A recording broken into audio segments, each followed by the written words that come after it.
ലോകത്ത് മറ്റൊരു താരവിവാഹം കൂടി നടക്കാൻ പോകുകയാണ്. നാഗചൈതന്യയും ശോഭിത ധൂലിപാലയുമാണ് വിവാഹിതരാകുന്നത്. കഴിഞ്ഞ കുറച്ച് വർഷങ്ങളായി ഇരുവരും പ്രണയത്തിലാണ്. ഡിസംബർ 4-നാണ് ഇരുവരുടെയും വിവാഹം. നാഗചൈതന്യയുടെ രണ്ടാം വിവാഹമാണിത്.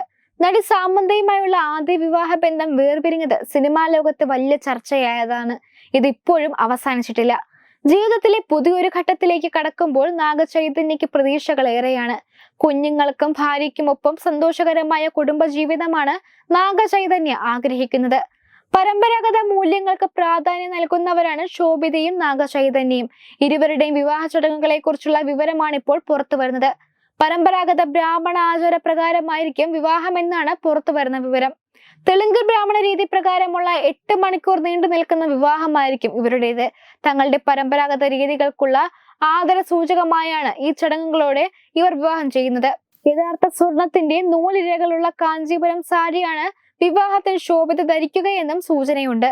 വിവാഹ വസ്ത്രം ഡിസൈൻ ചെയ്യാൻ പ്രമുഖ ഡിസൈനർമാരെ ശോഭിത സമീപിച്ചിട്ടില്ല. അമ്മയ്ക്കൊപ്പം ലോക്കൽ ഷോപ്പുകളിൽ നിന്ന് നടി ഫാബ്രിക്കുകൾ വാങ്ങുന്നുണ്ടെന്ന് നേരത്തെ വാർത്തകൾ വന്നിരുന്നു. അന്നപൂർണ സ്റ്റുഡിയോസിൽ വെച്ചായിരിക്കും വിവാഹം. നാഗചൈതന്യയുടെ മുത്തശ്ശൻ സ്ഥാപിച്ച സ്റ്റുഡിയോ ആണിത്.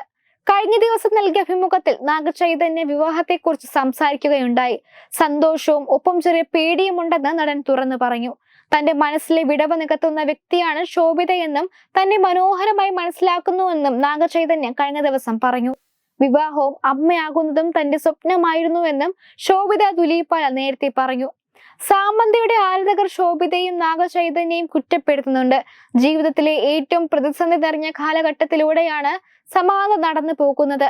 വേർപിരിയലിനു ശേഷം മയോസിറ്റിസ് എന്ന ഓട്ടോമ്യൂണൽ കണ്ടീഷൻ ബാധിച്ചു. പുതിയ അഭിമുഖത്തിൽ നാഗചൈതന്യയുമായി വേർപിരിഞ്ഞതിനെ കുറിച്ച് സമന്ത സംസാരിക്കുന്നുണ്ട്. വേർപിരിയുമ്പോൾ കടുത്ത വേദന തോന്നിയിരുന്നുവെന്ന് നടി തുറന്നു പറഞ്ഞു. പിന്നീട് അത് ഉൾക്കൊണ്ടു.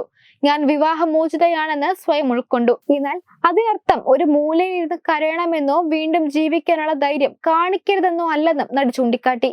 തന്റെ വിവാഹ വസ്ത്രം റീഡിസൈൻ ചെയ്ത് ഉപയോഗിച്ചതിനെ കുറിച്ച് സംസാരിക്കുകയായിരുന്നു സമന്ത.